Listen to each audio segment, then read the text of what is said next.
Vote পরবর্তী হিংসার অভিযোগে জামালপুরে গ্রেপ্তার দুই প্রভাবশালী তৃণমূল নেতা। চাঞ্চল্য পূর্ব বর্ধমানে। আপনাদের গ্রেপ্তার করলো কেন? কি জানতে পেরেছেন কিছু? আমাদের চ্যানেলে সম্প্রচারিত বক্তব্য সম্পূর্ণভাবে বক্তার ব্যক্তিগত মতামত। এর জন্য চ্যানেল কর্তৃপক্ষ কোনোভাবেই দায়ী নয়। এই চ্যানেলে প্রকাশিত কোনো অনুষ্ঠানই ক্ষতিকারক বা অবৈধ কার্যকলাপকে সমর্থন বা প্রচার করে না। সম্প্রচারিত প্রতিটি অনুষ্ঠান শুধুমাত্র শিক্ষামূলক ও তথ্যভিত্তিক উদ্দেশ্যে তৈরি করা হয়েছে। পূর্ব বর্ধমানের জামালপুরে ভোট পরবর্তী হিংসার ঘটনাকে কেন্দ্র করে বড় পদক্ষেপ নিল পুলিশ।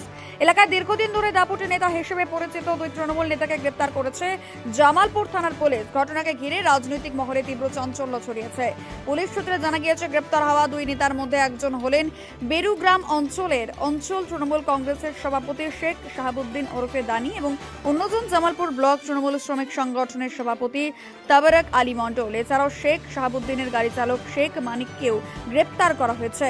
অভিযোগ, ভোট পরবর্তী হিংসার ঘটনায় এদের প্রত্যক্ষ যোগসূত্র রয়েছে। ইতিমধ্যে নির্দিষ্ট ধারায় মামলা রুজু করে ধৃতদের আদালতে পাঠিয়েছে জামালপুর থানার পুলিশ।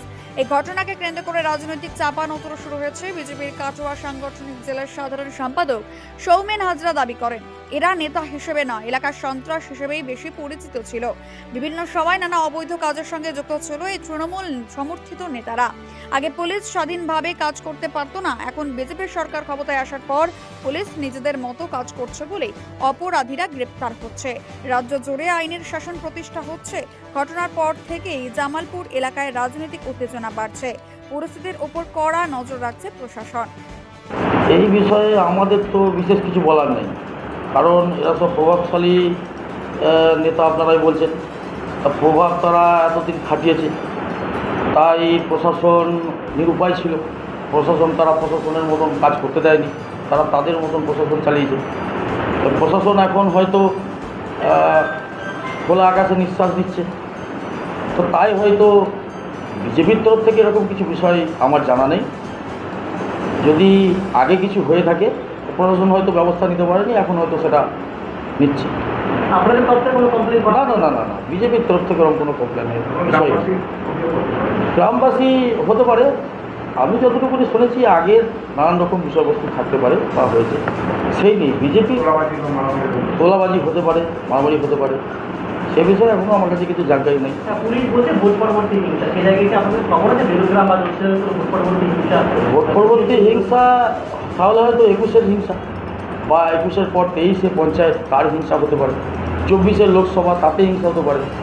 26-এ হয়তো তারা চান্স পায়নি, কিন্তু 26-এর আগে পর্যন্ত যে নির্বাচন হয়েছে সেই নির্বাচন পর্যন্ত প্রত্যেক নির্বাচনেই সন্ত্রাস করেছে তারা। প্রভাবশালী কোথা থেকে হয়েছে? সন্ত্রাস করেই তো প্রভাবশালী হয়েছে। অভিযোগ রয়েছে এদের নামে একাধিক অবৈধ বাড়ি খাদানো। সেটা থাকতে পারে, আপনাদের কাছে খবর থাকবে, প্রশাসনের কাছেও খবর থাকবে।